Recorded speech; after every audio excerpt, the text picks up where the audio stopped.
And without further ado, let's get up on our feet and put our hands together again for our keynote speaker of the night, all the way from Washington, D.C., Brother Anthony Browder.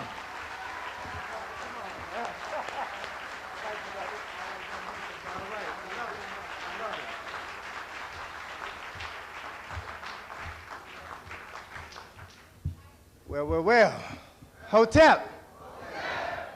Before I get started, Mama, may I speak? Thank you.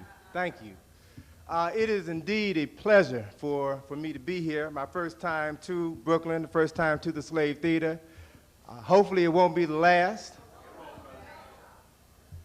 I'm quite pleased that Brother Maddox referenced those who have been responsible for my development, because surely I cannot take the credit myself.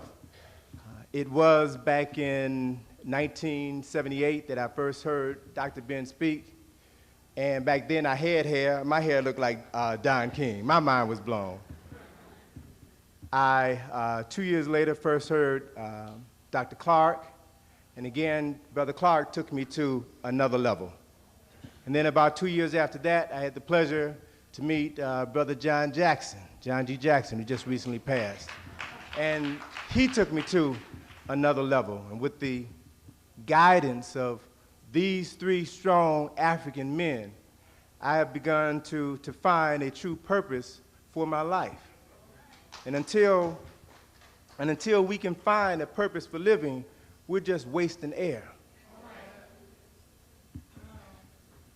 What I want to share with you this evening is a lecture and slide presentation that deals primarily with my latest publication, Nile Valley Contributions to Civilization.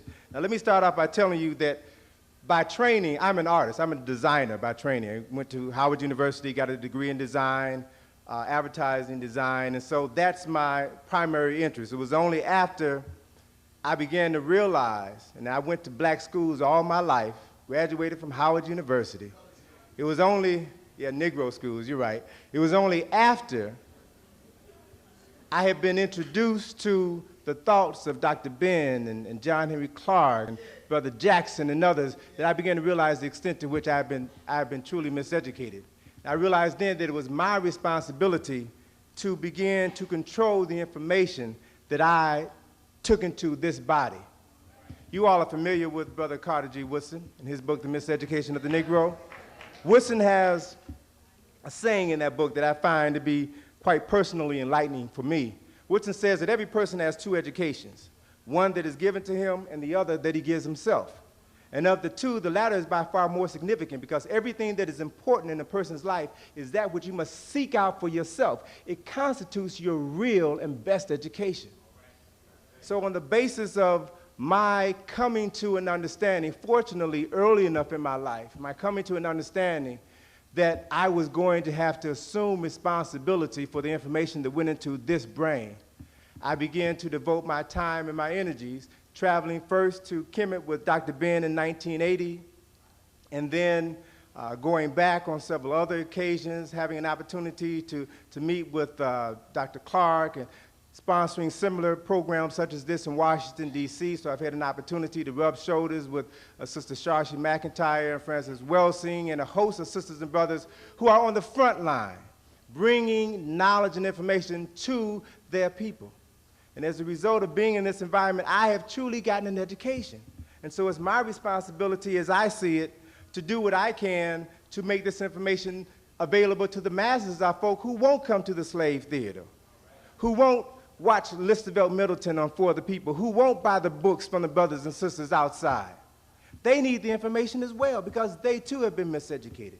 So primarily by using my formal training as an artist or designer, one of the things that I have opted to do is to find a way to make the information as visually stimulating as possible, knowing that we are visually oriented people.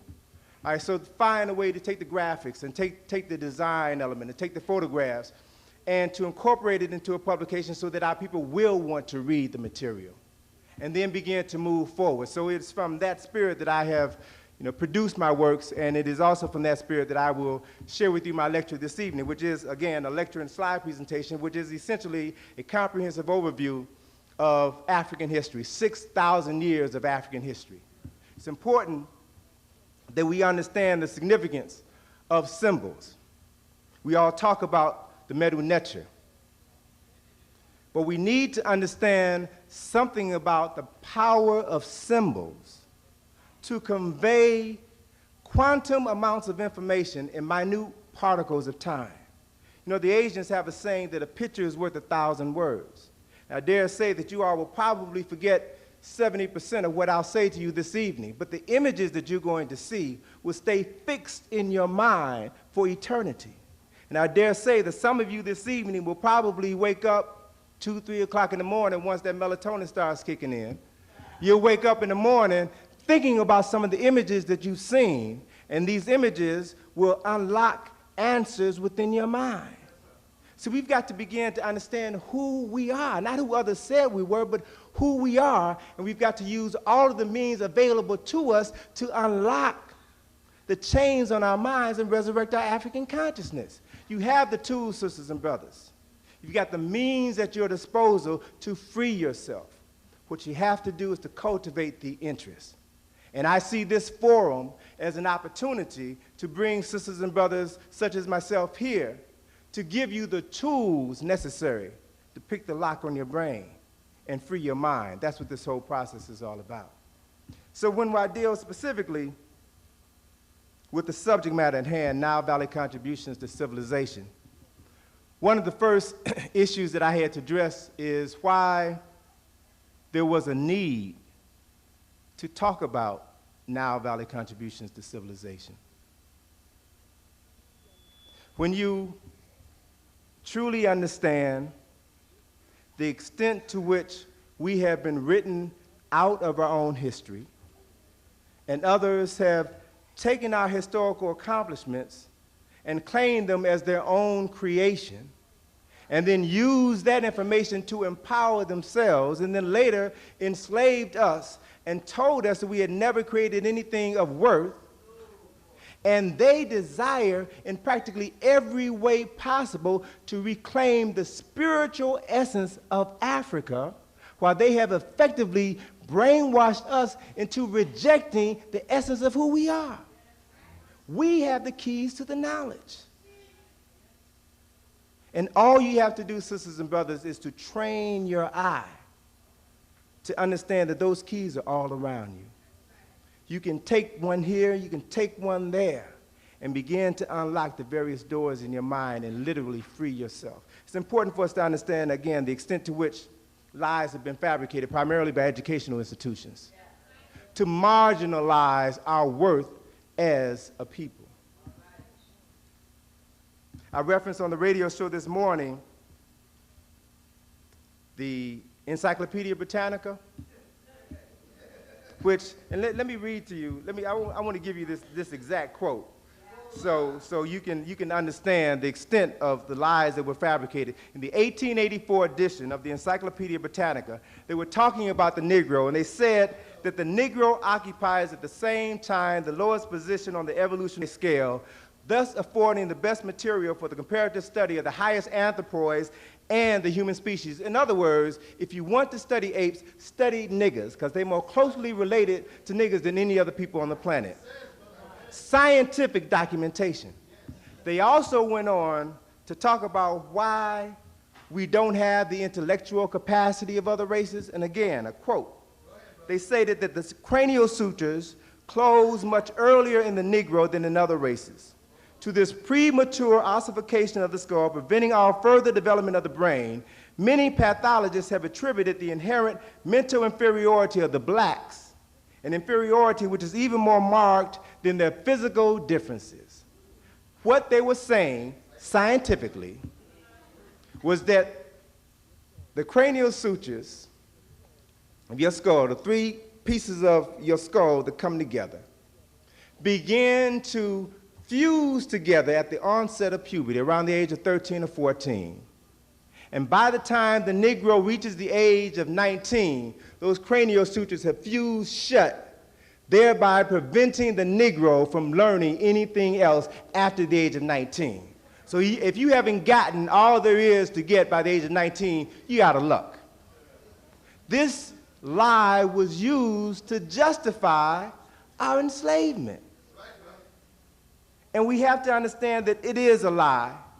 More importantly, we have to begin to use every means at our disposal to uncover the lies and to enlighten ourselves to assume our rightful place in history. So when we study the Nile Valley is significant because it represents the oldest evidence of the development of culture.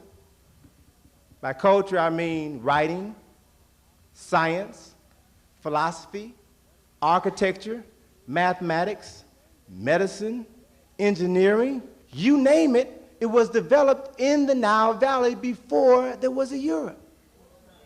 And so what had to happen was to remove the Nile Valley from Africa, remove Egypt from Africa. And so in the 1940s, they came up with this notion that Egypt is in the Middle East. So whenever somebody tells you this lie, you've got to stop and ask the question, if Egypt is in the Middle East, then where's the Middle West? Where's the Middle North? Where's the Middle South? We've got to begin to understand, sisters and brothers, that we are in a war. We are existing in a state of war. It is unlike many wars that we're used to. They're not bombs bursting in the air, and we don't see the rockets' red glare. The war, the battlefield is right here in our minds. And whoever controls what you think, particularly your perceptions of the past, will be able to determine your quality of life today, and more importantly, the quality of life for the next 3 generations. Why 3 generations? You see, because what you know, you're going to pass on to your children. And your children will pass on to their children. And their children will pass on to their children. So if you have not taken a stand to challenge the lies, and you will continue to perpetuate this miseducation process, which is going to affect the quality of life of your great-grandchildren. This is a serious dilemma that we're confronted with, sisters and brothers. But we're at a crossroads, a very important crossroads in history, where we have the ability now to change things almost instantaneously. Through lectures such as this, through books, through audio tapes and videotapes, there's more information available today about African people than at any point in time within the last 500 years. You can change the world tomorrow. But you must begin here. You must begin here. So let me begin by going into the slides. Let me just jump right into it. And hopefully, as I hope is the tradition, we'll have some time at the end of the presentations for some questions and answers. In terms of just sharing with you the images, I'd like to, brother, can you kill that light? I'd like to begin with this image because it's important. This is an ad that you'll generally find in many publications during the month of February, so-called Black History Month. It was an ad that was published by the now defunct corporation, Eastern Airlines, that states a historical truth. And that truth is, before there was American history, there was Black history. And they accurately portray that Black history as ancient Nile Valley history. The only problem is, the only time you'll find ads such as this is during February. The only place you will find ads such as this is in so-called Black publications. Jet, Essence, Ebony. You'll never see an ad such as this in Time, in Life, in Newsweek. It is as if we are the only ones who are supposed to know this story. And the only time we're supposed to know it is February, which is the shortest month of the year, and the coldest month of the year, which has been set aside to celebrate the history of the oldest people on the planet. It is insane. So we have to begin to understand that every day is an opportunity for us to celebrate our history and our culture. We must see and understand the reality that history is a weapon that can be used in your mental liberation. Next slide, please. Again, when we talk about the Nile Valley, we talk about the development of architecture. The very first building ever designed and constructed by human beings is still standing today in Africa, the Step Pyramid of Saqqara, designed by a person that I'm sure all of you all know, Imhotep, the brother responsible for designing this structure. Again, when you see this image, you must allow this image to wash away all of the derogatory stereotypes that we have in our mind, that we have ingrained in our minds about Africa, believing that Africans lived in caves, lived in trees, lived in huts. They designed the first skyscrapers on the planet. This is a remarkable accomplishment. Do you understand the thinking that went into designing this structure? The engineering that went into cutting the stones and placing the stones together. Can you imagine the coordinated effort it took to transport the stones, to manage the crews necessary for constructing this? We're talking about an architectural marvel, sisters and brothers, that we don't see anywhere else in the world. Next slide. It's also important, can you give me some focus on that too? It's also important to identify certain faces with specific points of time in history, particularly now that folk want to claim that Egypt was this multicultural environment. It was after it had been conquered by the foreigners, and that was very late in the history of ancient Kemet. Thousands of years after our...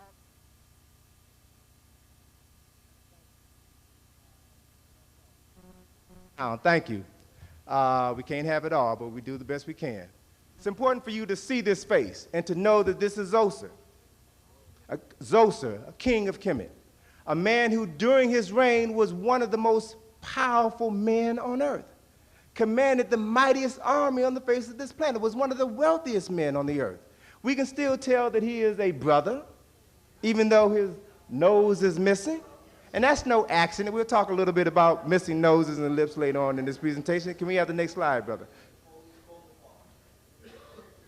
Here we see three structures which represent the most important archaeological site on the planet. It is at Giza where you can find this selection of pyramids, the most significant of which is in the background here. This is Khufu's pyramid, a structure which, from the time that it was built, approximately 2500 BCE, up until 109 years ago, this building was the tallest man-made structure on Earth. It covers an area of 13 acres. 3.5 blocks wide by 3.5 blocks wide by 3.5 blocks wide by 3.5 blocks wide. Rises to a height of 450 feet, as tall as a 45-story building. This one building is comprised of over 2.5 million stone blocks, which weigh an average of 2.5 tons each. There are 5 stones inside of this building that weigh 70 tons, as much as a railroad locomotive. And the technology does not exist today to move a stone that weighs 70 tons. I want you to understand something about the technological greatness that existed thousands of years ago that cannot be duplicated today. There's enough stone in this great pyramid of Khufu to make 30 Empire State Buildings. Do you understand what you are seeing, sisters and brothers? And you must also understand that this building was not built by slave labor, nor was it built by so-called Jews when they were enslaved in Africa. Because as Doc Ben has said on numerous occasions, this structure was built over 1,000 years before the first Jew, Abraham, was born. This is a reality. So again, you have to understand why the Europeans are unwilling to give up Kemet. Because this is a testimonial to the greatness of the minds of African men and women. It is a testimonial to what you can do when you get that little white man out the back of your mind, when you resurrect your African consciousness and recreate your greatness. Next slide, please. Now, you all know what this statue is, don't you? What is it? All right. Now, I hear several different names, and let's deal with that issue right now because it's important for us to realize that most of the names of African people, places, and things have been renamed by non-African people. The word pyramid is not an African word. The word pharaoh is not an African word. The word Egypt is not an African word. The word Sphinx is not an African word. This is a statue of Her-Maket, Heru on the horizon. It is an image, and there are many scholars who, upon re-examination of this statue, there are now many scholars who believe that this was the oldest sculpture ever carved by human beings. It has been dated to have been built somewhere between 7,000 and 10,000 years ago. It has the face of Heru, the son of God, and the body of a lion. And one of the things that you must understand when it comes to interpreting African objects is that we must begin to see them through the eyes of African people. Many of the things that African people have created were symbolic, and that in order to truly understand what they represent, you cannot take the image literally. Of course, we know that the lions have human heads. So what possibly could this statue represent? The head on this body of the lion is the head of Heru, the son of God. It represents divine intellect. The lion's body represents the animal nature that exists within all human beings. Think about this reality. We, to this very day, still use very colorful metaphors to describe animal tendencies that human beings sometimes exhibit. Brothers will see a nice sister and they'll call her, look at that nice fox, look at that chick. You know, you invite someone over to your house and they have poor table manners, you'll accuse them of eating like a pig. Sisters all too often, and sometimes rightfully so, will accuse brothers of dogging them, using animal metaphors to describe animal tendencies that we sometimes exhibit. So what is a lion? The lion has been regarded as the king of the beasts, represents the king of this animal nature. But if you look at this statue, the statue which is 240 feet long, 66 feet high, you'll see that the body of this lion is sitting down very calmly, very cool, which means that the lower animal nature is now under the control of an educated and refined mind. It is through the development of your intellect that you can conquer the beast that dwells within. That is what this statue represents. And it is because African people understood the essence of who we are and what it takes to elevate our God consciousness that they were able to create 5,000 years ago things that cannot be duplicated today. And that power still exists within you right now. Next slide, please. Here's a close-up of that face. Her-Maket, the face of the statue, 13 feet, 8 inches wide. It is the head of Heru, the son of the resurrected God, Asar. It's also important for us to understand the reality, as I heard someone mention in the audience, that it is no coincidence that this statue is missing its nose and its lips. We know specifically that in July of 1798, Napoleon Bonaparte came to Egypt in the first leg of his journey to conquer the world. He came to Egypt because he had always held this ancient civilization in very high regard. So Napoleon assumed that if he could conquer Egypt and rediscover some of the greatness of the ancient Egyptians, this would assist him in his quest to conquer the rest of the world. So then imagine Napoleon's surprise when he comes upon this statue of Her-Maket, the statue which still today sits in a pit below ground level. And it was at that time in 1798 literally buried up to his neck in sand. And the only image that Napoleon saw staring down upon him was this 13-foot, 8-inch wide head of an African, of a brother. And Napoleon was unable to accept the historical reality that he was confronted with. He therefore instructed his soldiers to take the cannons and shoot the nose and the lips off of this statue. Napoleon is also responsible for giving us the statement that history is a lie agreed upon. And I submit to you all this evening, sisters and brothers, that when it comes to telling the history of the story of African people, the general consensus has been to lie, to say that you have no history, you have no culture. But if you are willing to do the homework, then you can pull the covers off of the lies. All right? Next slide. Let me share with you one process. On the right here is a photograph of 1/30 of the beard of Haremachit. This segment, this fragment of the beard, is now on display in the British Museum in London. This is a portion of the original beard. The shattered pieces of the face of Haremachit, the nose and lips, are in the basement of the British Museum, and they're not on display. But this portion of the beard is. Now, I want you to understand that this is the original beard. It was broken into at least two pieces, and you can see here where it's been fused back together. The image on the left is a copy of this beard. The copy is in the Cairo Museum. So the Europeans have the original, and the Egyptians have a copy. Again, I want you to identify the copy because it is seamless. Okay, you don't see this broken segment here. Make a mental note of this slide because I'm going to refer to it a little bit later on. Okay, next slide. Now, this, sisters and brothers, is a sphinx. This is a Greek sphinx. The word sphinx is a word.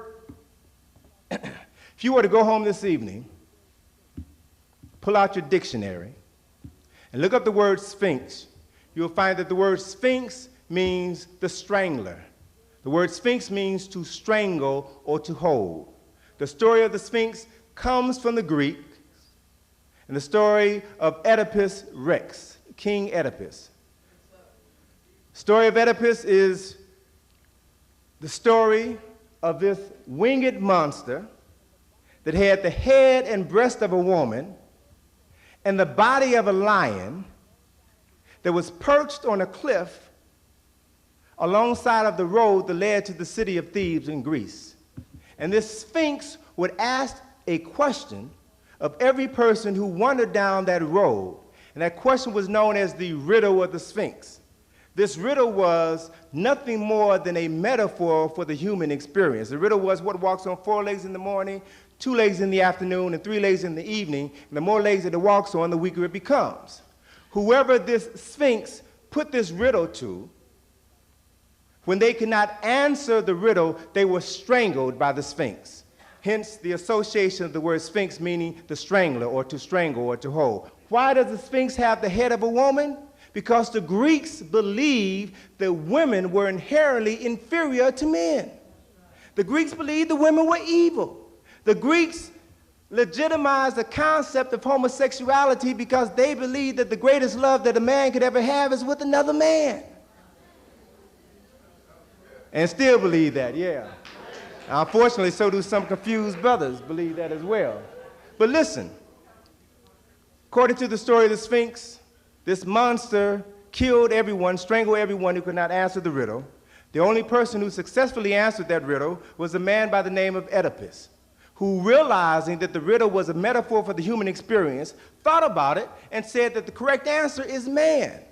Man, as a child, in the morning of his life, crawls on 4 legs.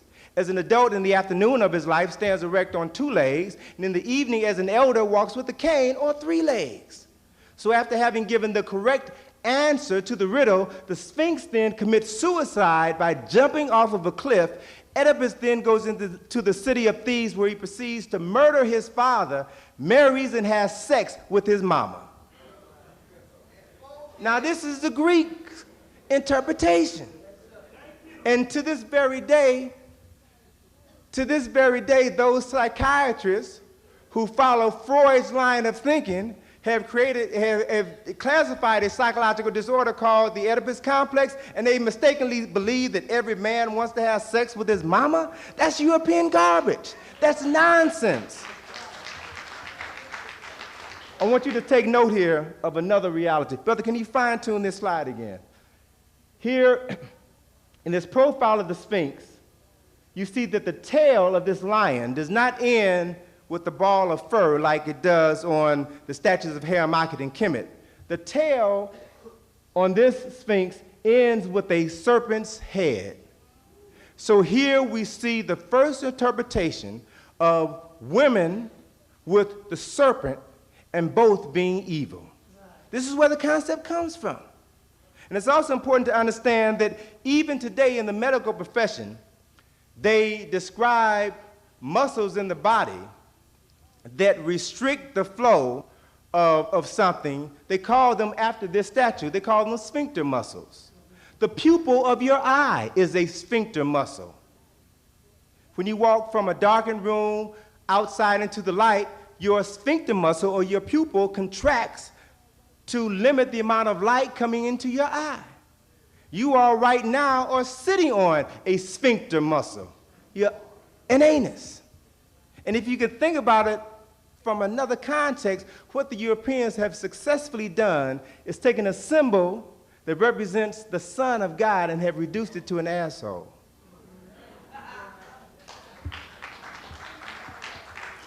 We're talking about serious business. We're talking about understanding the need to begin to reevaluate everything that impacts upon our lives. Everything that impacts upon our lives. Next slide, please. Now, I spoke earlier about Heru. This is his daddy, Asar. Asar, the first individual in the recorded history of humanity, the first crucified Savior, the first resurrected Savior. The story of Asar and his wife, Aset, and their son, Heru, is the first story of a trinity.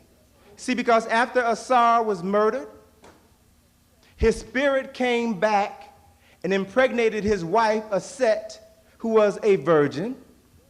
And then 9 months later, she gives birth to their son, Heru, who was born coincidentally on December the 25th, the same date as his daddy. This is a story that was written by African people over 4,000 years before the story of Jesus the Christ. Those of you who travel to Kemet can see these scenes painted on the temple of Luxor. You can see these scenes carved on the Philae temple. You can read the writings. You can see it for yourself. Next slide. That's Asar. This is his wife, Aset, and their son, nursing their son, Heru. We know them all now by their Greek names, Osiris, Isis, and Horus. But it's important to realize that this statue here is the prototype for the Madonna and Child. The prototype. There were thousands of these images which were carved in the Nile Valley. They were later taken throughout the world. It's also important for us to understand that after Kemet was conquered by the foreigners, during their initial stay in Kemet, they worshiped these African gods. It was only later when they began to return home, they realized that they couldn't take African gods back to their European brothers and mothers and fathers, so they Europeanized these African gods. In the next slide, we see the Greek interpretation of this couple. The next slide, please, brother. We see the Greek interpretation of Aset and Heru now as Isis and Horus. After the Romans ran the Greeks out of Egypt, the Romans also worshiped the African gods, and just as their Greek predecessors could not take African gods back home with them, so they Latinized Isis and Horus. In the next slide, we see them portrayed as the Madonna and Child. Next slide, please. So this is the image that we mistakenly accept as the real story of the Madonna and Child, when it is, in fact, nothing but a pale imitation, literally, nothing but a pale imitation of an African original. Next slide.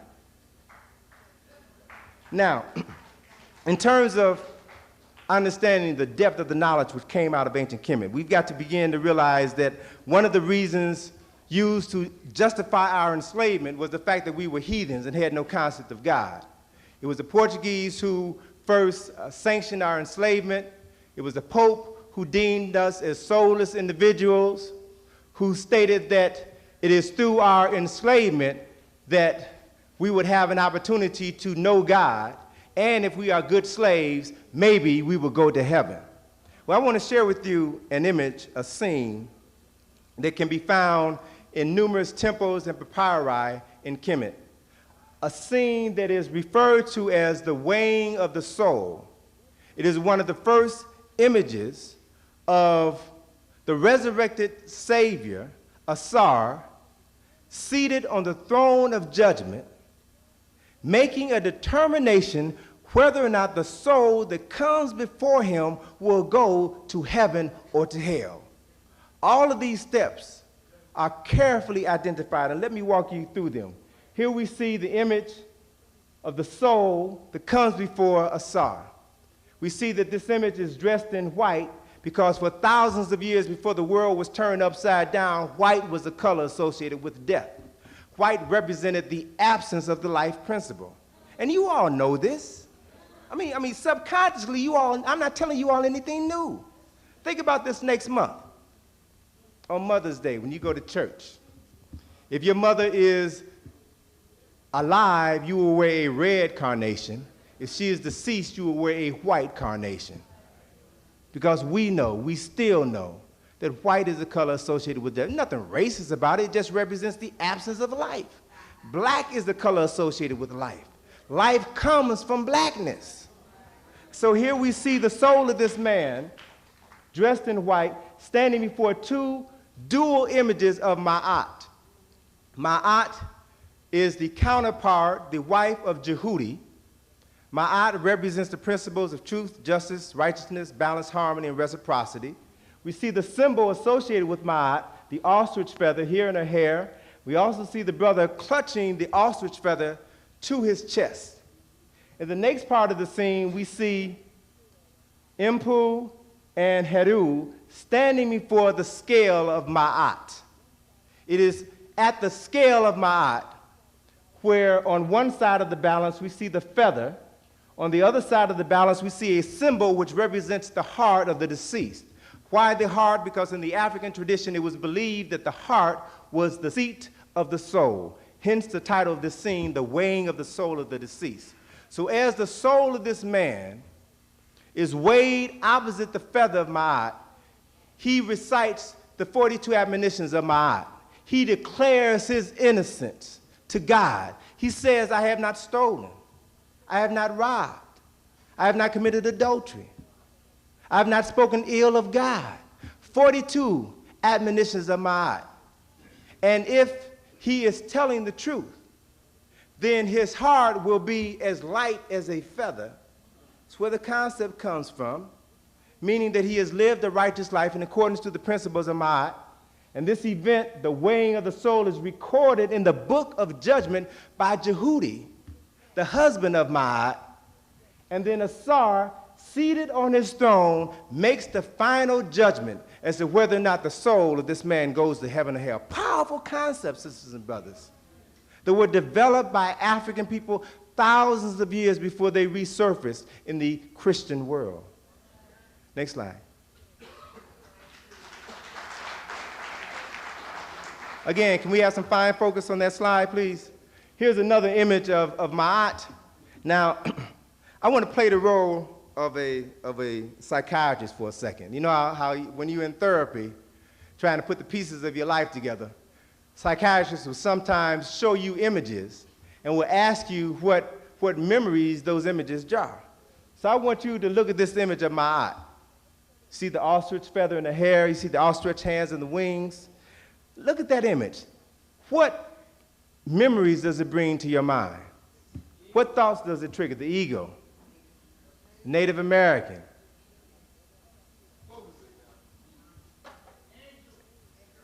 Brother on the back hit on it. Next slide.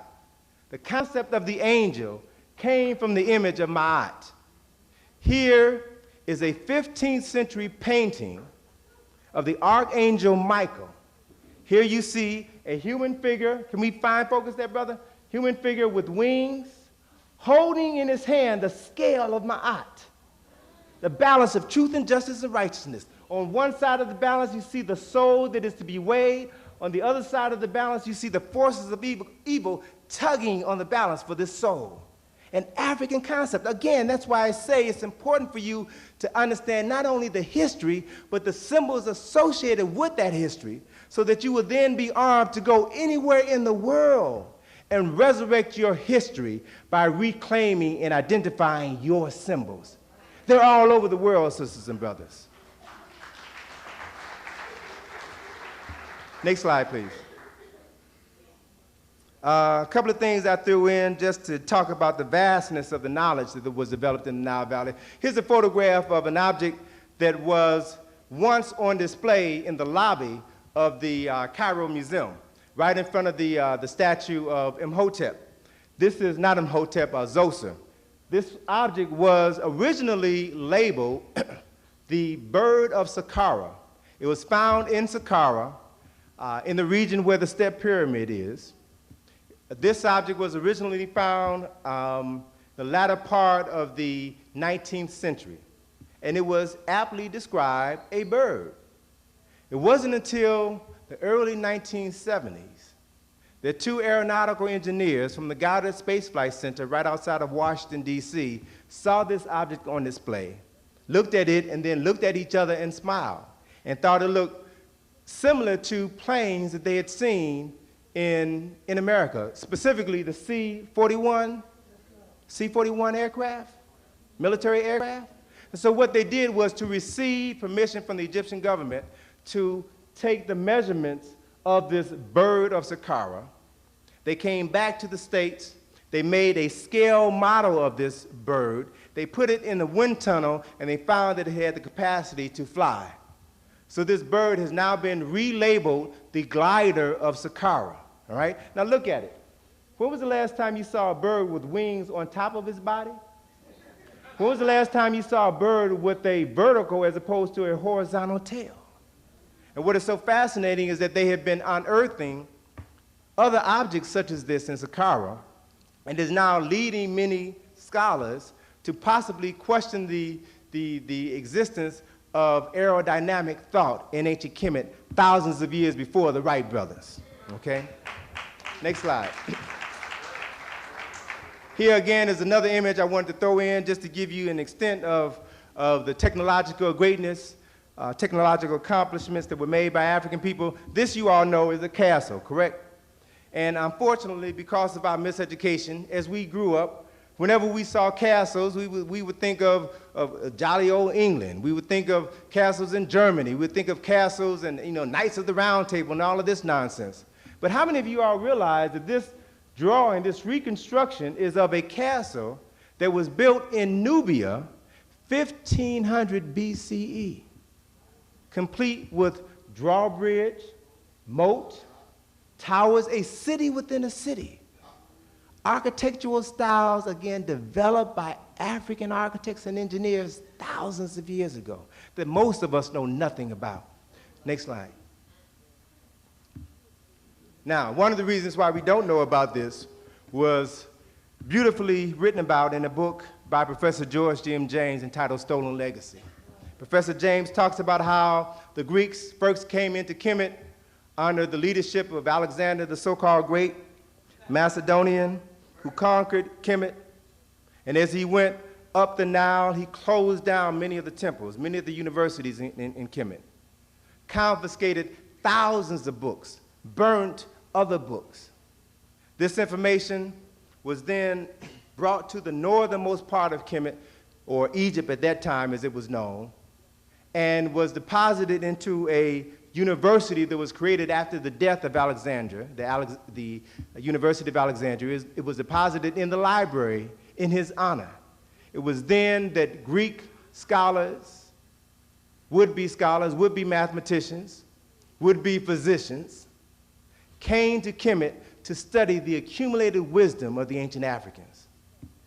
It is because of this knowledge that was already available that Hippocrates went on to become the so-called father of medicine, even though he lived over 1,000 years after Imhotep, the first physician in the recorded history of humanity.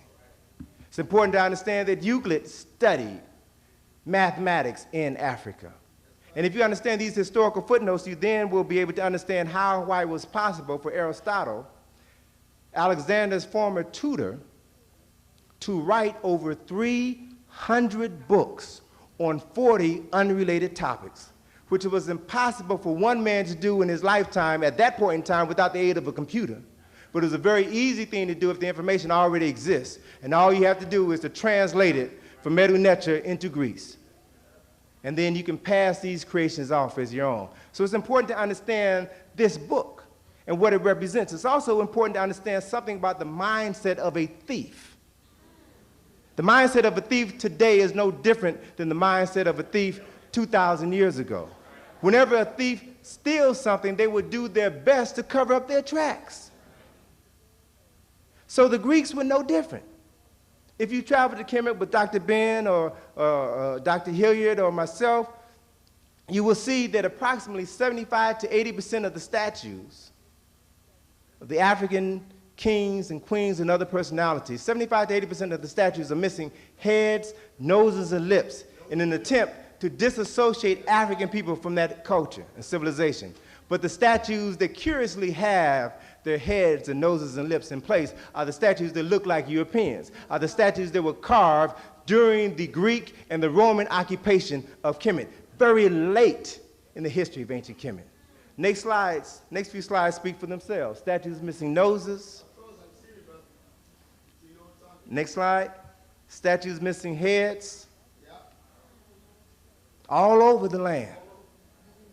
But it's also important to understand that not all the statues were destroyed. Next slide shows you one statue that wasn't completely destroyed. This is a statue of Ramesses II from his temple at Abu Simbel. Even though that nose is missing and the top part of the lip is a little shattered, you can still tell that brother may look like your Uncle Joe or your neighbor from down the street, still is a brother. But it's important to understand the extent to which Europeans had to recreate the images of the ancient Africans. Next slide shows you an image of the same king that was built during the Roman occupation of Egypt. Y'all thought Michael Jackson was the first person that underwent a drastic nose job? No. Greeks have been doing this for years. And this process continues to this very day. The next slide we see National Geographic, 1966, gave us this image of a Caucasian Ramesses. Now we know that these people were African. So how can this institution dare to portray him as Caucasian? They can do it because we let them get away with the lie. You have to challenge them at every turn.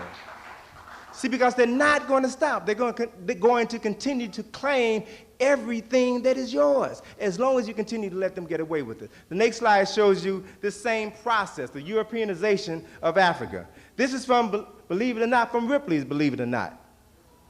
1983 says here the Pharaoh Ramesses II, who ruled Egypt for some 67 years from about 1292 to 1225 BC, often rode into battle with a trained lion which fiercely attacked his foes.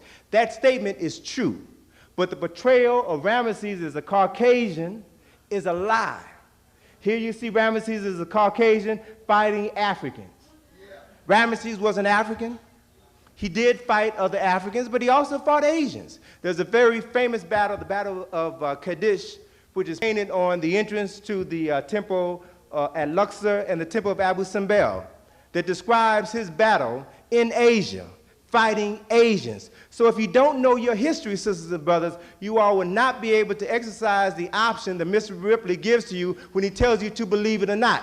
You won't know what to believe. Next slide.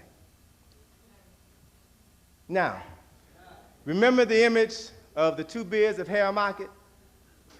And I showed you how to discern the original from the copy. I want to do the same thing with this image of Nefertiti. Now, I ran across this image at a bookstore in London, directly across the street from the British Museum. It is a German publication. This is on the cover of this publication. As we know, the bust of Nefertiti was an unfinished sculpture that was found on the floor of an abandoned artist studio. It was never finished. It was unlabeled. So the German Egyptologists who discovered it didn't have the faintest idea who it was. They just assumed it was Nefertiti. Assumed that it was Nefertiti. So this image was doctored up, and I want to show you how to identify the fact that this is the original image of Nefertiti. You see here a crack that runs down the entire crown, runs past the ear, which explains why the ear is damaged.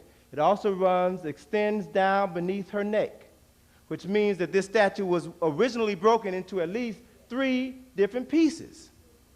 You see here a gash above her eyebrow. You see here a hole in her ear where an earring once was. This is the original bust of Nefertiti. Now, sisters and brothers, what the Germans did is the same thing that the French have done, the same thing that the English have done. Whenever they find something that's a little bit too black, they'll take it in the back room and they'll doctor it up. Copy. But also what they did in making this copy was to lighten the skin and then make the nose and the lips smaller than the original.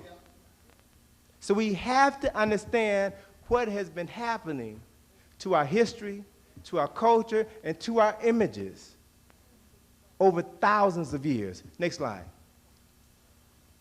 Now, I want to take you back to this temple of Ramesses II in Luxor, and I want to focus your attention specifically on this object here. This is called a tekken. Many of us know it by its Greek name, an obelisk. This is a symbol that was created in Kemet, a symbol that was designed to represent the resurrection of Asar. Remember I told you earlier, and you all should be familiar with the story, Asar was murdered and was later resurrected. And so this symbol here, the tekken, came to represent the resurrection of Asar. There were at one time over 1,200 of these structures throughout all of Kemet. Wherever you saw there was at one time 2 of these structures flanking the entrance to this particular temple. Almost every temple had 2 tekkenu. Wherever you see 2 tekkenu standing in tandem with one another, they represent the masculine and feminine complementary aspects of the Creator. All right? But it's important for us to understand that in 1833, after Egypt was then ruled by the Arabs, Muhammad Ali, the Turkish ruler, Muhammad Ali, who was then the ruler of Egypt, who didn't have any affinity with the culture of the ancient Kemites, saw nothing wrong with giving this other tekken to his good friend, King Louis Philippe of France.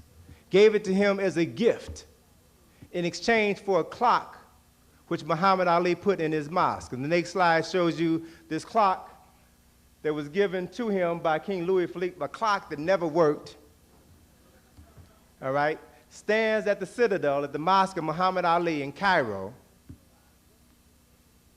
And King Louis Philippe's gift, the next slide, now stands majestically at the Place de la Concorde in Paris, France.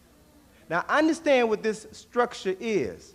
It is a symbol. It has a variety of meanings, but I want to focus on just one interpretation tonight. It is a symbol which represents the resurrection of Asar, the first story of a resurrected Savior. It is a symbol of an African God. Today, there are probably less than a dozen of these structures in Kemet. The rest have been scattered all over the world. Next slide shows you, yeah, there's one right here in Central Park. That's right. It's growing. And there's a wonderful story. As a matter of fact, the next volume of this series, Exploding the Myths, is going to deal specifically with the European theft of African monuments. It's tentatively called An African-Centered View of Washington, D.C., Masonry in the United States, in which we're going to talk about the European lust for African monuments, their attempt to recreate the essence, the spirit of ancient Kemet in the United States of America. Here is an African tekken that stands in the center of St. Peter's Square in the Vatican. Every Easter Sunday, the next slide, every Easter Sunday, as the Pope stands, okay, I don't have it. Every Easter Sunday, as the Pope stands on his balcony delivering his Easter sermon, he stands before a 6,000-year-old monument that represents the resurrection of an African god. The Pope knows that. That's why the Pope prays to images of Aset and Heru, the African Madonna and Child. Every time the Pope goes to his homeland in Czeskowa, Poland, he prays at the shrine of the Black Madonna and Child. He knows what the real deal is. African Tekenu in England. Next slide. Everywhere you go, you find African symbols. Here is a symbol. This is in Charlestown, Massachusetts, right outside of Boston. A memorial built to honor the European Americans who died fighting in the Revolutionary War. Now think about this reality. They are fighting the British for the control of the land that they took from the Native Americans. And in honoring their dead, they do not use a British monument or a French monument or a Greek monument. They use an African monument. Why? Because of the secret reverence they have for those things that sprang from the minds of African people. This is an important reality that we have to understand. Next slide, please. Here, all right, my hometown, my current hometown is Washington, D.C. We have a tour, an African-centered tour of Washington that I created back in 1986. And it was a tour that I did. I had just come back from my second trip to Kemet. And I kept, the trip was fresh on my mind. And as I drove around the city of Washington, I kept getting flashbacks to things that I had seen in Kemet. And then, it suddenly dawned upon me that there were a host of objects in Washington, D.C. that were similar to things that I had seen in Kemet. So what I did was to identify a number of these objects and to develop a tour that dealt specifically with the design of Washington, D.C. based upon African concepts of city planning, African concepts of monumental architecture.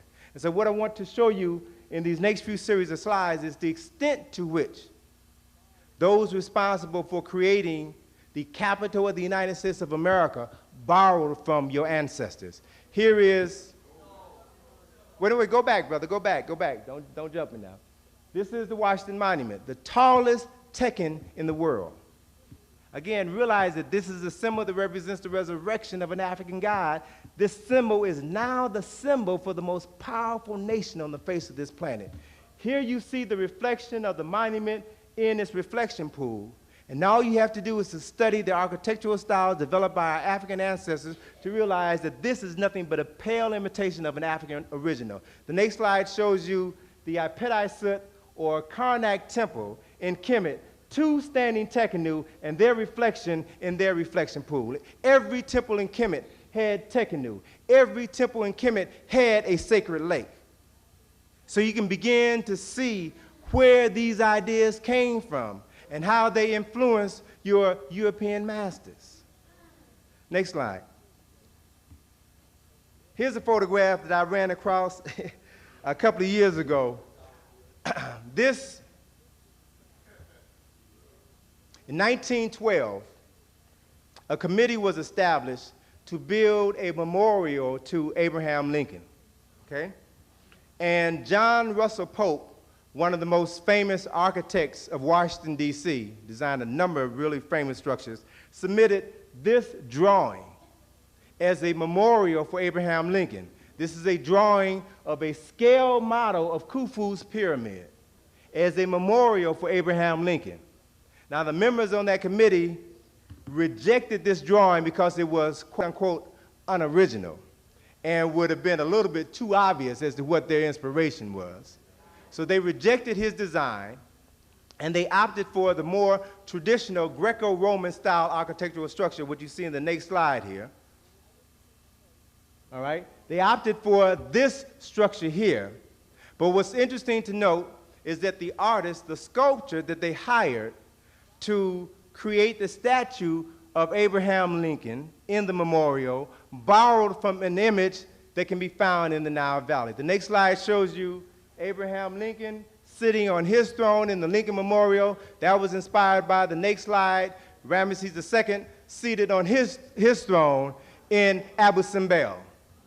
Again, if you understand the symbols, if you know how to interpret the symbols, you can find your history anywhere. You can walk down the street, any city in the United States, and see your historical greatness. Next slide. Memphis, Tennessee, 2 years ago, built this scale model of Khufu's pyramid, a 33-story pyramid. They're even talking about, or should I say, there was talk at one point in time about putting Elvis's body in this pyramid at what would be the equivalent of the king's chamber. But it's significant for us to understand something about the history of Memphis, Tennessee. Memphis was founded by Andrew Jackson along with 2 other individuals. He designated that site in Tennessee alongside the Mississippi River because the Mississippi reminded him of the Nile River in Egypt.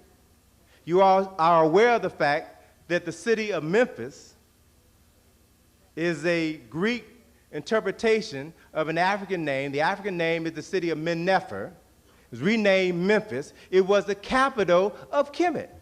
It is where the king of Kemet lived in his palace, his royal palace, which was called the Double White House. Okay? So Andrew Jackson built Memphis, Tennessee. Memphis, Tennessee, to this very day, has a sister city relationship with Memphis and Kemet.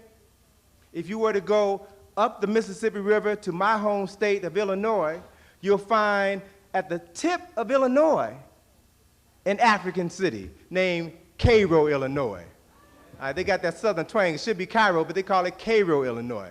The whole southern region of Illinois is referred to as Little Egypt because the people who settled there saw a similarity between the Delta region of southern Illinois and the Delta region of Lower Kemet. In this region of Little Egypt, you'll find the city of Thebes, the city of Luxor, you'll find Lake Ramesses, you'll find Lake Egypt, a host of cities that were renamed after Egyptian cities. Next slide.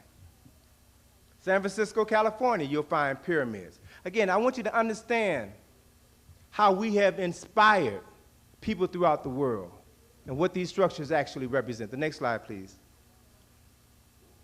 One of the pages in my book deals with this whole concept of architecture, in which I trace the origins of the Doric, the Ionic, the Corinthian, the Etruscan, and the Composite columns of Greco-Roman architecture are nothing but variations of a theme that were developed in the Nile Valley 2,000 years before the birth of Greece. All of these styles can be traced back to our African ancestors. You see these styles, the Ionic, specifically the Ionic and the Corinthian columns adorn most of the buildings in New York, in the world. This is an African-inspired style. Next slide, please. Here's the photograph of Imhotep, the world's first multi-genius, individual who is also referred to as the world's first Christ.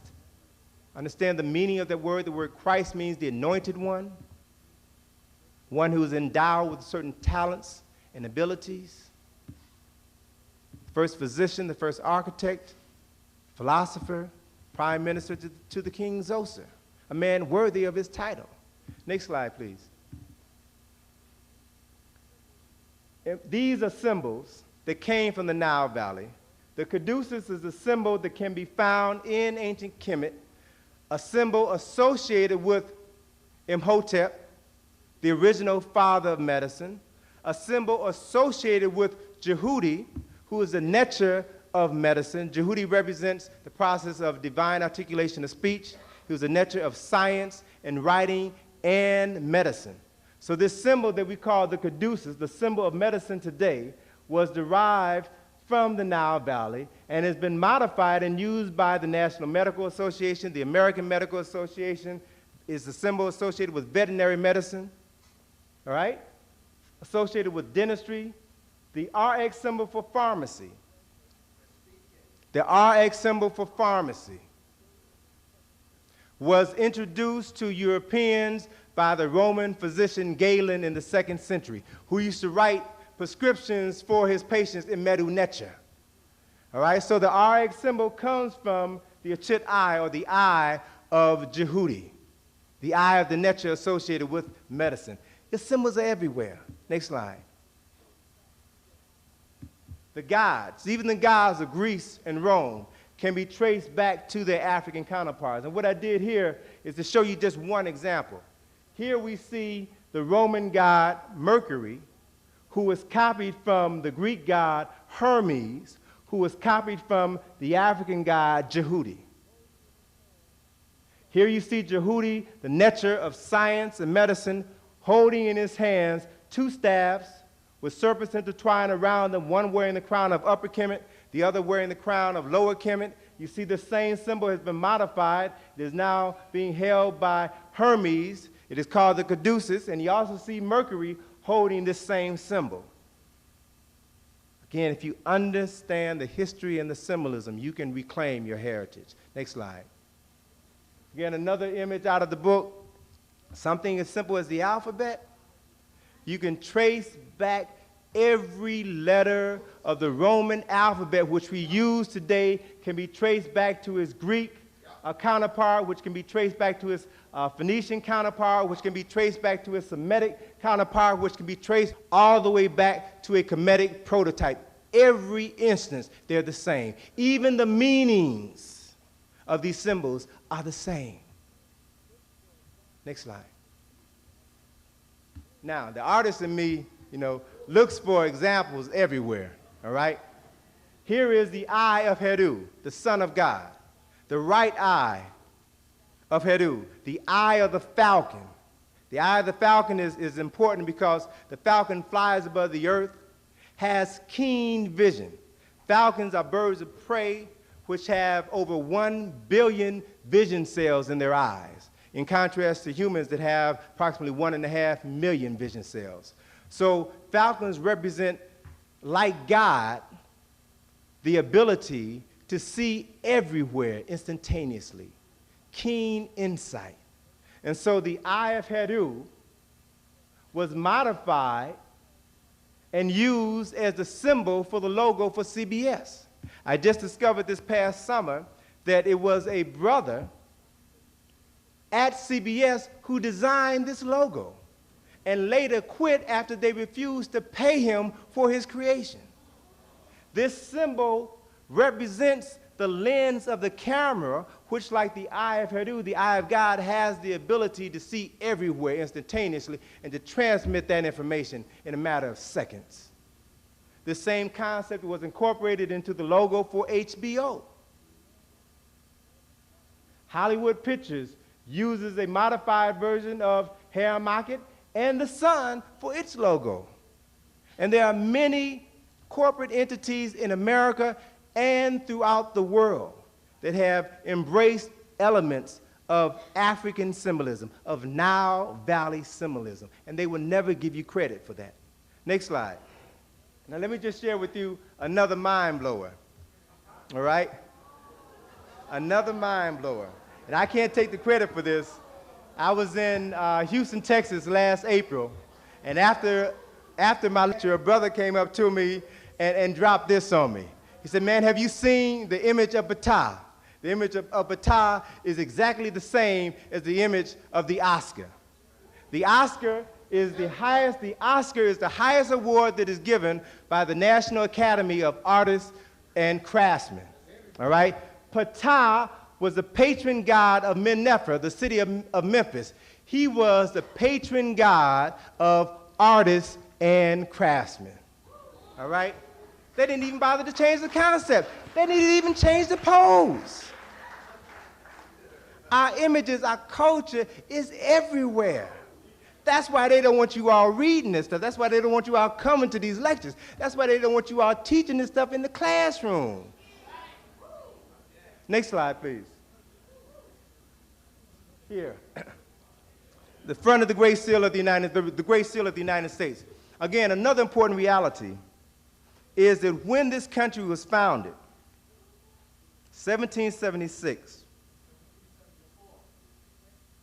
when the quote-unquote official birth date of this country, 1776, They established a committee to design a great seal that was to represent the heart and the soul of this nation. There were 3 committees that met over a 6-year period from 1776 to 1802. Nope. Yeah, 1782, all right? 3 committees that met to determine everything that is incorporated into this seal that you see before you. So I want you to understand from an artist's perspective, I want you to understand that everything that you see on this seal has a meaning. It is there for a specific purpose. You all may not understand the purpose, but it doesn't mean that it doesn't have some significance for the people who created it. So if you look at this symbol, you'll see that the reverse of the great seal has an eye, which is the eye of Heru, the eye of God. You see here a pyramid. Now let me ask you a question. Where are pyramids? Any pyramids in France, Germany, Scotland, Ireland, Switzerland, Nova Scotia?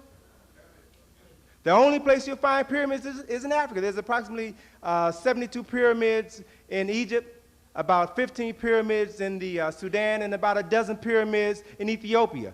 The only other place outside of the continent of Africa where you'll find pyramids is in Mexico.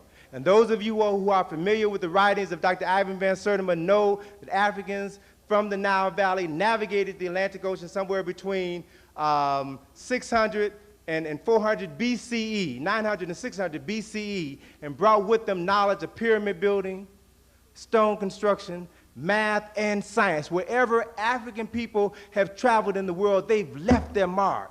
They have built civilizations. They've not destroyed them as others have. So understand what this symbol means. It is a symbol of greatness. So when those responsible for creating this nation chose to pattern themselves after great nations in the past, they had to look to Kemet. It's also important that you understand how to interpret this symbol. Let me just take a moment to run this past you, because if you were to tour the Department of State where this symbol is displayed, the guide there will tell you that the pyramid here is comprised of 13 courses of stone, which represent the 13 colonies which form one nation in the year 1776, which is inscribed in Roman numerals at the base. The inscription Novus Ordo Seclorum means that this was a new order of ages that was created in the year 1776. The eye above the pyramid represents the divine eye of providence. The inscription Anua Coeptis means that God is pleased with the creation of this new nation. Now that is the official Department of State interpretation of this symbol. But now, if you understand that this is an African symbol, if you know how to interpret the symbol, and if you also correctly interpret the Latin, you will get a deeper meaning of the symbol. Novus Ordo Seclorum, the word novus means new, the word ordo means order, the word seclorum means secluded or hidden. So it represents the new secret or hidden order, which was founded in the year 1776, that was based on knowledge and information which came from Africa. The eye above the pyramid and the inscription Anua Coeptis. The word Anuit means annual. The word Coeptis means unlimited wealth. So the unlimited wealth that this nation received was not due to the blessings of God, but to the fact that they kidnapped the descendants of the people responsible for creating this structure and used them as a free labor source for over 400 years. If you ain't got to pay somebody for 400 years, you will become wealthy. That is what this symbol represents. The front of the Great Seal. Brother, can you focus that again? The front of the Great Seal is a symbol of the eagle, the symbol for the United States of America. And again, this symbol is symbolic. Every component in this symbol means something. It means one thing to you, it means something else to the people who designed it. If you study this symbol, you'll see that the eagle has on its chest a shield with 13 stripes. It has in one claw an olive branch which has on it 13 leaves and 13 berries. It has in the other claw arrows. It has in its mouth a banner with the words E pluribus unum, which is comprised of 13 letters. It has above its head a cluster of 13 stars. In total, the number 13 is repeated 13 times on the dollar bill. So a question that you have to begin to ask yourself is, what is the significance of that? particularly if you've grown up in an environment that tells you 13 is an unlucky number. Friday the 13th is an unlucky day. Most theaters don't have a 13th row. Most buildings don't have a 13th floor. So if 13 is an unlucky number, why is the history of this country linked to the number 13? If you study something about the people responsible for developing this country, they were Masons. And Masonry represents nothing more but an attempt to recreate the educational system of ancient Kemet. You'll begin to understand that they had a different interpretation of numbers. Numbers are a language unto themselves. Every number represents profound concepts and ideas. For example, the number 1 has always been associated with God, the Creator. The number 2 represents man and woman who comes from God. Number 3 represents the union of man and woman, which creates a child, the Trinity. Every number represents something profoundly significant. The number 12 represents the completion of a cycle, as in 12 hours of day and 12 hours of night during the time of the equinox represent a complete day. 12 months represent a complete year. The number 13, therefore, represents the process of spiritual transformation. That is, the number 12 represents the completion of a cycle. The number 13 represents the energy from that completed cycle moving into a higher spiritual state. That is why this country was founded with 13 colonies. That is why the slogan that was used during the Revolutionary War was the spirit of 76, the spirit of spiritual transformation. Look at your history, and you see examples of it throughout your history. Jesus the Christ had how many disciples? 12 plus Jesus. King Arthur had how many knights in the round table? 12 plus King Arthur is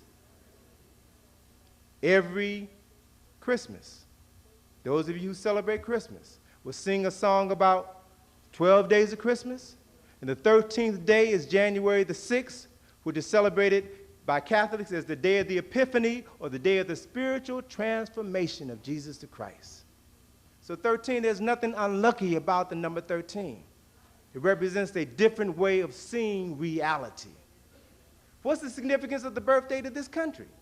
The United States, the official birthday of this country is July the 4th, 1776. What's the meaning of that? 7 and 6 is 13. What's the significance of July the 4th? July the 4th fell exactly 13 days after the summer solstice, which fell on the day of June the 21st in the year 1776. So this whole country is rooted in a level of scientific and philosophical and spiritual information that the average person knows nothing about, and the wealth of that information comes from you.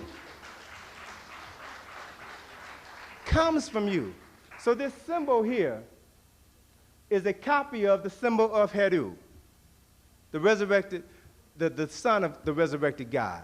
And if I were a patent attorney taking the United States to court, suing them for copyright infringement, I doubt seriously if a judge and 12 people in the jury would not rule in my behalf. Again, I also show you here that the stars above the eagle's head form 2 pyramids. These 2 overlapping pyramids represent the masculine and feminine complementary aspects of God. Ain't nothing Jewish about these symbols, sisters and brothers. They represent the masculine and feminine complementary aspects of creation. Next slide, please. Here again, I want to take you back to Haymarket. Again, I want to play the role of a psychiatrist. I want you to study this image. More specifically, I want you to focus your attention on this stone tablet, this stela in between the paws of Haymarket. The next slide shows you an enlargement of that. Can we have the next slide, please? Again, I want you to look at this image, and I want you to go back now. And I want you to tell me what thoughts come to your mind when you see this image.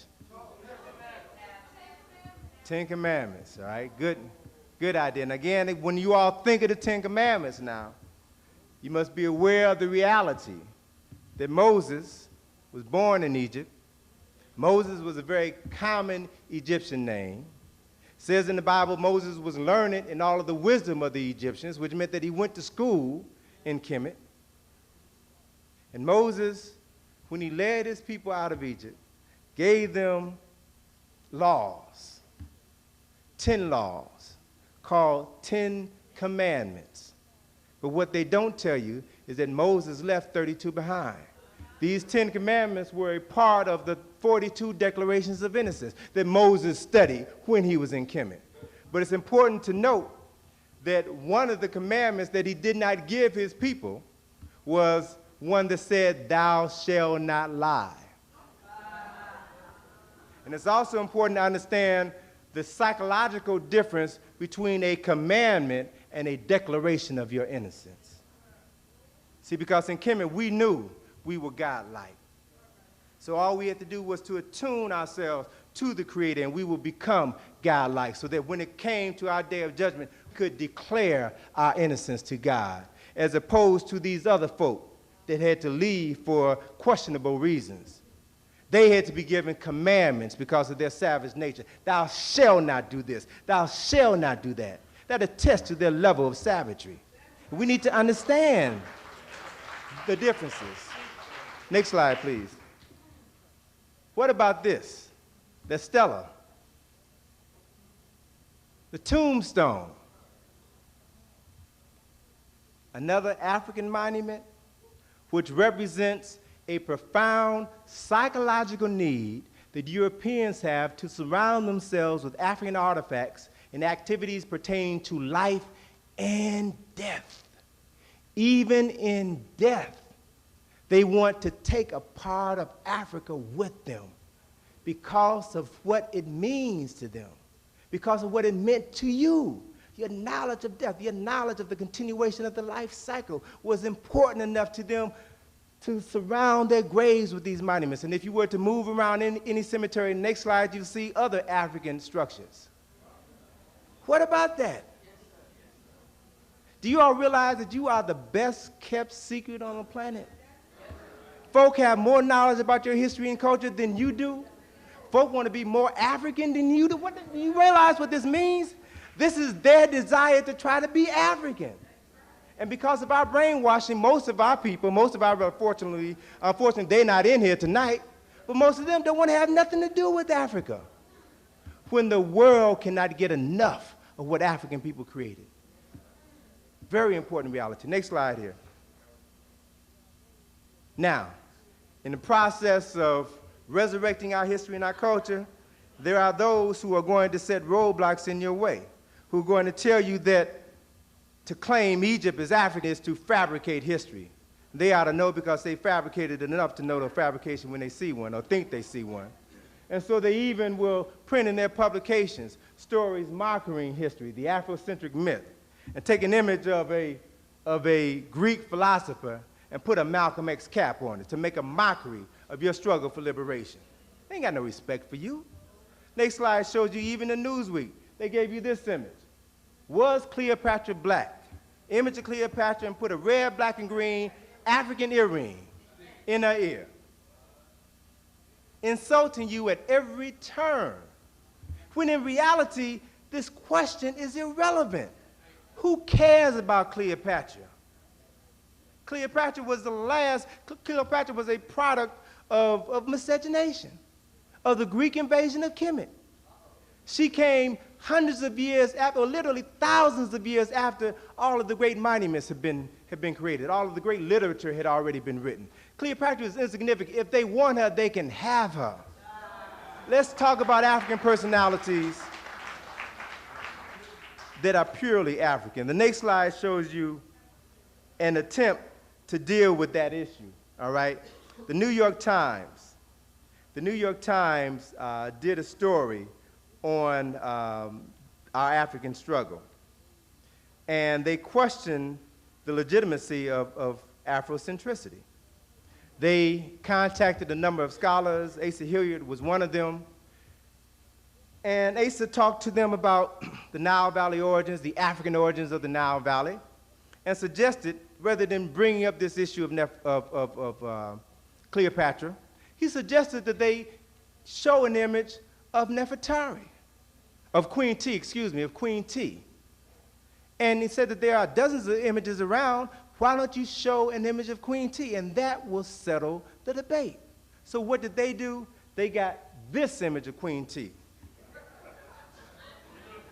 3/4 of her face missing. They had that image of Queen T, and this was in the February the 4th, 1990 issue of the New York Times. The title of the article was, "Africa's Claim to Egypt's History Grows More Insistent." The caption accompanying this photograph said, and I quote, "Sculpture believed to be the head of Queen T of Egypt, who lived in the 14th century BC. Revisionist historians argue that she was descendant of black Africans." Given the option now to tell the truth and to come clean, they continue to lie. They showed you this image of Queen T, next slide, instead of showing you this image, which would have answered the question. But they continue to play games. Let's just spotlight one African family. This is Queen T. Let's look at her husband, Amenhotep III. This is the brother, again, even though his nose is missing, you can still tell this is the brother. Let's look at their children. Next slide shows you their oldest son, Amenhotep IV, or Akhenaten. And I like to call this brother Lionel Richie, because if you see the statue in Kemet, the brother got a profile similar to Lionel Richie. And what about his younger brother? Next slide shows you his younger brother, his baby brother, King Tut. You all have seen this image dozens of times, I dare say hundreds of times. But how many of you, those of you who haven't gone to Kemet, how many of you have ever seen the back of the mask, back of this statue? Probably very few of you. Why? Because if you see the mask, the back of the mask, it will answer the question as to the ethnicity of the ancient Egyptians, not the Greek Egyptians, but the ancient Egyptians. Next slide shows you the back of the mask of King Tut. Braids, cornrows, dreadlocks. Who wears their hair like this? Next slide shows you other images that you will find of African kings, other hairstyles. You never see these images when they talk about the ancient Egyptians. Even though the nose is missing, you still can't get around that hair. Can't get around it. If you go in the Cairo Museum, the next slide you'll see in the Cairo Museum on the second floor, wigs that were worn, next slide please, wigs that were worn by the priests of ancient Kemet. Hairstyle is similar to those worn by sisters today. Ain't no difference, you're the same people. Next slide. This is what they use to comb their hair. Look like that pick y'all used in the 1960s, doesn't it? When you see these images, you realize who we're talking about. We're not talking about an Elizabeth Taylor version of Cleopatra. We're not talking about a Charlton Heston version of African history. Or Yul Brynner, thank you. Next slide. Now, let's deal with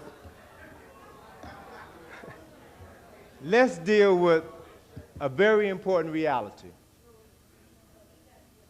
Let's ask the question of what happens to a people who have continually been denied their history and their culture, who have been written out of their history and their culture, who accept the lies that they are nothing more than heathens and savages, who believe that they had no concept of God, who believe, as a result of their miseducation, that their dark skin is unattractive, believe that their kinky hair is inappropriate, believe that their good old juicy kissing lips are too big, and this nose that takes in the most important object that you'll ever take in, precious air, that this nose is too wide.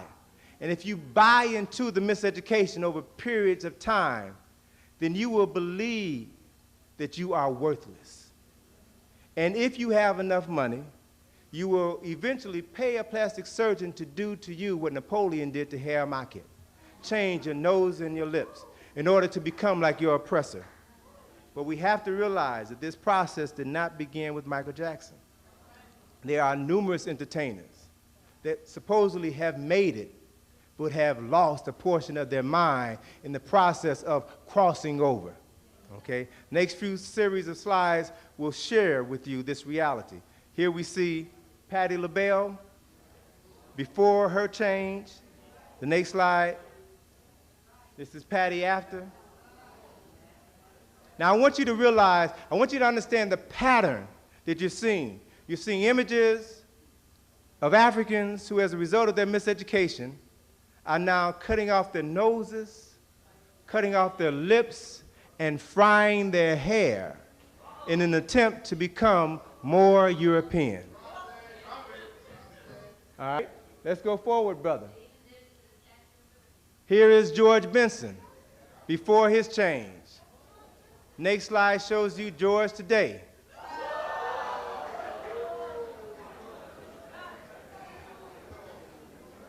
Next slide. Stephanie Mills. Stephanie Mills before. Next slide shows you Stephanie after she saw the Wiz, right? Next slide shows you Michael Jackson when he was a normal human being, when he exhibited normal human behavior, when his friends were other human beings and not chimpanzees or drug addict white women. All right. Michael when he was a normal human being. Next slide shows you Michael after reconstructive surgery on his chin 3 times, plastic surgery on his nose 4 times after he's had his cheekbones surgically heightened, his eyes surgically widened, permanent mascara tattooed around his eyes. And you all can remember back in 1984, 1985, when he got a little bit too close to the hot lights and that electricity caught his jerry curl on fire. So we've got to realize what happens to our people who buy into the lie, who try to become something other than what God created.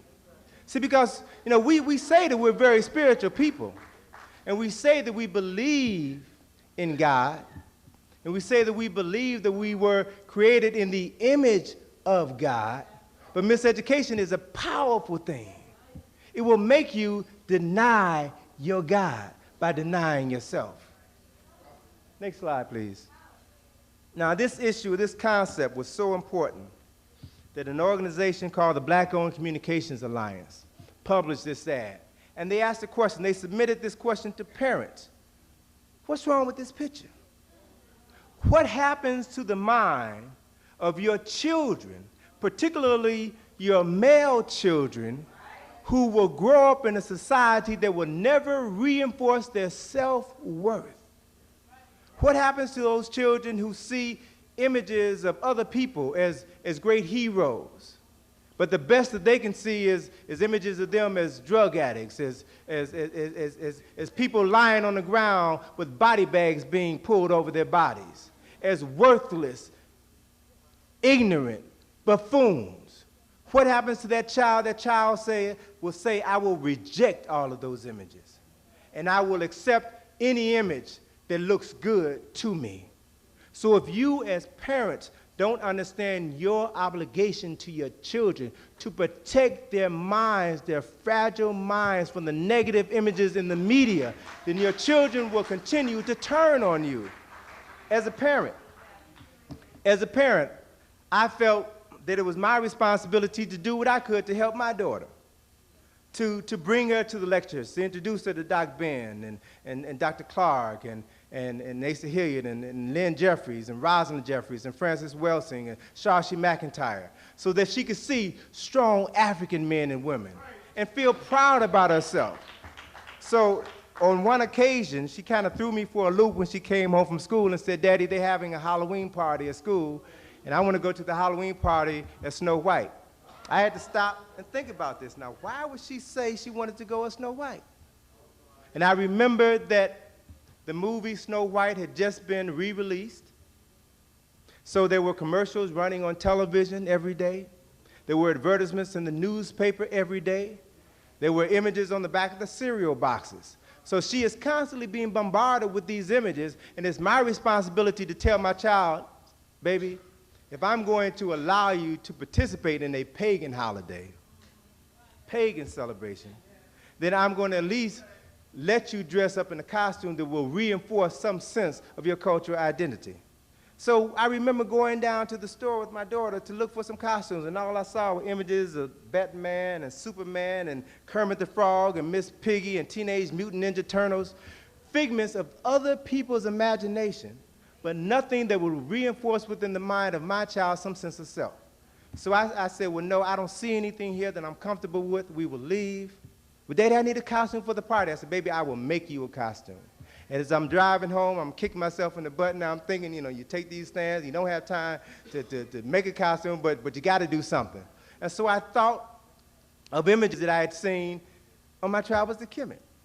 I thought of appropriate female images for my daughter.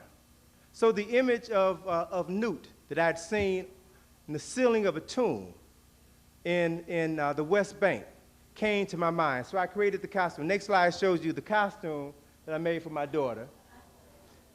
Took a leotard. I painted the sun in the leotard. I painted the stars on her body.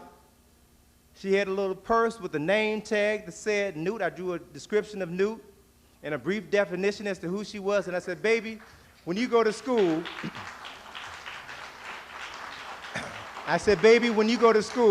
for that Halloween party, don't let anybody call you Nut. You are Newt, and you represent an African goddess, all right? Next slide shows you the inspiration for that and why this scene is so powerful, why we need to realize that there are images all around us that we can take, that we can modify to use for our own personal interests. Here's a painting of Newt that shows you this African goddess with her feet and her hands touching the earth and her body stretched across the sky. This is an image of Newt representing the nighttime sky. So here we see her mouth about to swallow the red disk of the sun as it sets in the western horizon. So the sun is now swallowed by Newt, swallowed by the sky, and it then moves through her body. Here you see the little stars in the nighttime sky. The sun moves through her body, and it emerges in the east now as a golden ball of light coming forth from the womb of this African goddess. I said, that is a powerful concept. It's powerful because our ancestors saw the sun as a symbol for God, and they had enough respect for their women to show a woman giving birth to God.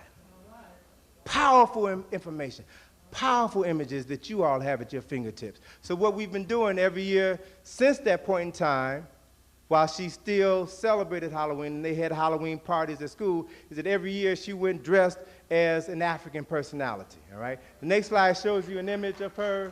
Let's see. This is when she went as Queen T, all right? Won first prize at the Halloween costume at school. All right? And what's so interesting is that as a result of our exchange, there are other sisters and brothers who are now coming to school, Halloween, dressed as African person. I saw a little brother come in one day as Imhotep, the first architect in history. All right? Queen Nzinga. We've got, see, stop and think about it. Why, what person in their right mind would allow their child to go out of the house dressed as a witch, dressed as a monster, dressed as Freddy Krueger, and then you wonder why your children are acting like beasts? You reinforce that madness. You have an opportunity every day to give your children something that they can hold on to, something that will allow them to resurrect their African personalities. I took my daughter to Egypt with me on one of my study tours in 1989. I took her because I wanted her to see what I had seen. I didn't want her to wait until she was 28 years old to begin to see the truth. I wanted to understand why Daddy was spending so much time traveling over in Kemet or traveling, lecturing to different people. And so what we did was, when we came back, my daughter was 8 when she made that trip to Kemet. And so what we did when we came back was to sit down and write about her experiences. And the end product was my daughter's book entitled My First Trip to Africa. All right? We made an extended homework assignment of that book. Worked on it every evening. We talked about what she had seen. We talked about why we went to Kemet. We talked about how we got there. We talked about what she did when she got back. And as a result of having written that book, my daughter, who is now 10, she was 8 when she wrote the book. My daughter now lectures. She's lectured with Dr. Clark in Cleveland, Ohio 2 years ago. She travels all over the country talking about her experiences as a young author.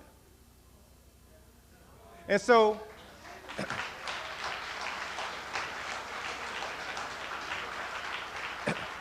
my daughter and I have this working relationship, and that working relationship is my commitment to her that wherever you travel with me outside of the country, we're going to write a book about your experiences, and the proceeds from the sale of your book is going into a trust fund to pay for your college tuition. So the deal is this. It's very simple. Allow my daughter to keep 10% of the sales of her book, 10% of the honorariums that she receives, and she uses that money to pay for school-related expenses. She doesn't go out, don't buy no Nintendos in my house. You take that money, you want to take piano lessons? Okay, baby, you can take piano lessons. Your piano lessons cost $10 per half an hour, but you have got to pay for your piano lessons with the money that you earn. So there is no better feeling that comes over her at the end of that half-an-hour piano lesson when she reaches into her pocket and pays her piano teacher with her money, okay? So the deal is that we're working on our second book now. We went to West Africa this past summer, Ghana, Senegal, Gambia, and the Ivory Coast. We're working on our second book, which we'll have out by Kwanzaa, the end of the year. And the deal is by the time my daughter's 17, by the time she's ready for college, she'll have at least 6 books to her credit and $100,000 in the bank.